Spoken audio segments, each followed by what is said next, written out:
രാജശ്രീ വെങ്കിട്ടരമണൻ 130 വാക്ക് English short and speed ഡിക്റ്റേഷനാണ് വായിക്കുന്നത്. നിങ്ങൾ ഓരോ ഡിക്റ്റേഷനും ഒരു 3-4 പ്രാവശ്യമെങ്കിലും പ്രാക്ടീസ് ചെയ്യണം. ഇംഗ്ലീഷിലേക്ക് ട്രാൻസ്ക്രൈബ് ചെയ്യണം. സബ്സ്ക്രൈബ് ചെയ്യാത്തവരുണ്ടെങ്കിൽ സബ്സ്ക്രൈബ് ചെയ്യണം. Okay. Sir, may I associate myself with what you have said? It is customary in this house to pay some tribute to the eminent departed, to say some words of praise and condolence. I am not quite sure in my own mind if it is exactly fitting for me or for any others of this house to say much on this occasion, for I have a sense of utter shame both as an individual and as the head of the government of India that we should have failed to protect the greatest treasure that we possess.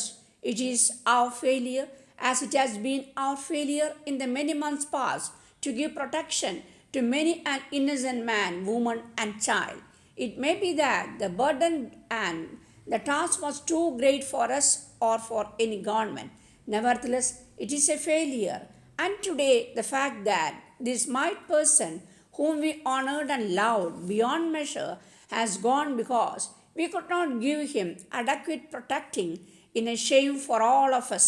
It is a shame to me as an Indian that an Indian should have raised his hand against him.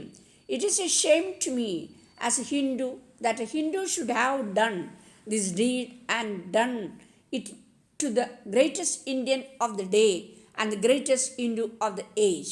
We praise people in well-chosen words, and we have some kind of a measure for greatness. How shall we praise him and how shall we measure him? Because he was not of the common clay that all of us are made of. He came, lived a fairly long span of life, and has passed away. No words of praise of ours in this house are needed, for he has had greater praise in his life than any living man in history. And during these 2 or 3 days since his death, he has had the homage of the world. What can we add to that? How can we praise him? How can we who have been the children of his body? For we have all been in some greater or smaller measure the children of his spirit, unworthy as we were. A glory has departed, and a sun that warmed and brightened our lives has set, and we shiver in the cold and dark. Yet he would not have us feel this way. After all, that glory that we saw over all these years, that man with the divine fire, changed us also, and such as we are, we have been molded by him during these years, and out of that divine fire, many of us also took a small spark which strengthened and made us work to some extent on the lines that he fashioned. Long ages afterwards, history will judge of the period that we have passed through. It will judge of the success and the failures. We are too near it to be proper judges and understand what has happened and what has not happened. And we know is that that there was a glory and that it is no more. And we know is that for the moment there is darkness, but not so dark certainly, because when we look into our hearts, we still find the living flame which he enlightened here there. And if those living flames exist, there will not be darkness in this land, and we shall be able, with our effort, remembering him and following his path, to illumine this land again, small as we are, but still with the fire that he instilled into us.